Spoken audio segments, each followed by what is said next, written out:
Hello, my lovely student. This is Mansi. Welcome back to the channel. We are on the 11th question of our NCERT exercises. Question says two objects each of mass 1.5 kg are moving in the same straight line but in opposite direction. So दो object की यहाँ पे बात हो रही है. Let's take this as object 1 and object 2.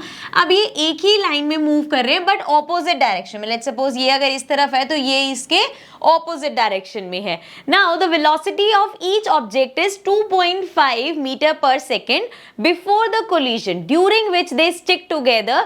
What will be the velocity of the combined object after collision? So ये हमारा कौन सा है जो हमने लॉ ऑफ मोमेंटम पढ़ा, कंजर्वेशन ऑफ मोमेंटम वाला पढ़ा था, उसके बेस्ड क्वेश्चन है.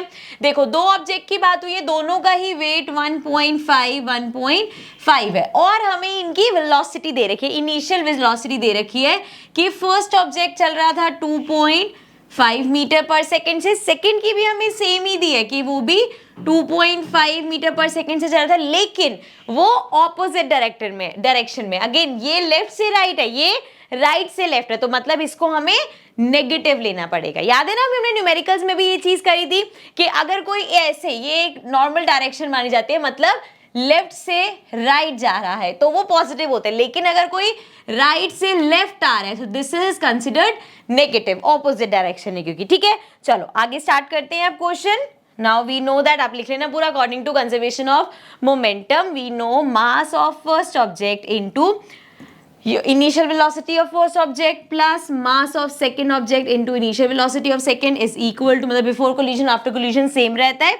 Again m1 v1 plus m2 v2. अब उन्होंने बोला दे हैव स्टिक टुगेदर, तो मतलब ये जो v1 v2 है बेसिकली दोनों की वेलोसिटी सेम ही होगी, तो हम v1 v2 की जगह डायरेक्ट सिर्फ v और मतलब सिर्फ v भी ले सकते हैं. सो इसको रब कर लेते हैं वरना फिर कंफ्यूजन होगी. इसको हम सिर्फ v लिख रहे हैं. ठीक है, और इस क्वेश्चन में हमें ये v ही फाइंड करना है, वैल्यूज पुट करते हैं. सो m1 is 1.5, u1 is 2.5 plus m2 is again 1.5, u2 is minus 2.5. So now mass of first again 1.5, v हमें निकालना है plus again 1.5 v. So 1.5 plus 1.5 3 हो जाएगा. So ये आ गया 3v and यहाँ पे देखते हैं, इसको मल्टीप्लाई करते हैं.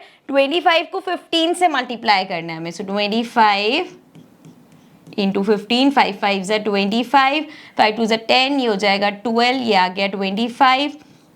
So this is 5 6 7 2 3 3 7 5, दो पॉइंट से पहले, दो डिजिट से पहले पॉइंट लगना है. सो ये आ गया 3.75 एंड यहाँ पे माइनस का साइन आ जाएगा. अगेन 25 इंटू 15 अगेन सेम होगा, लेकिन 3.75 नेगेटिव आ गया ना. सो ये तो देखो जीरो ही हो जाएगा, जीरो इक्वल्स टू 3v. अब यहाँ से अगर आप v निकालोगे तो वो भी जीरो आएगा, मतलब वो उनकी जो फाइनल वेलोसिटी है दैट इज जीरो. उसका क्या मतलब है कि they will come to rest. Okay, so this was the 11th question. I hope the numerical is clear. Now we'll move to the next questions but in the next session.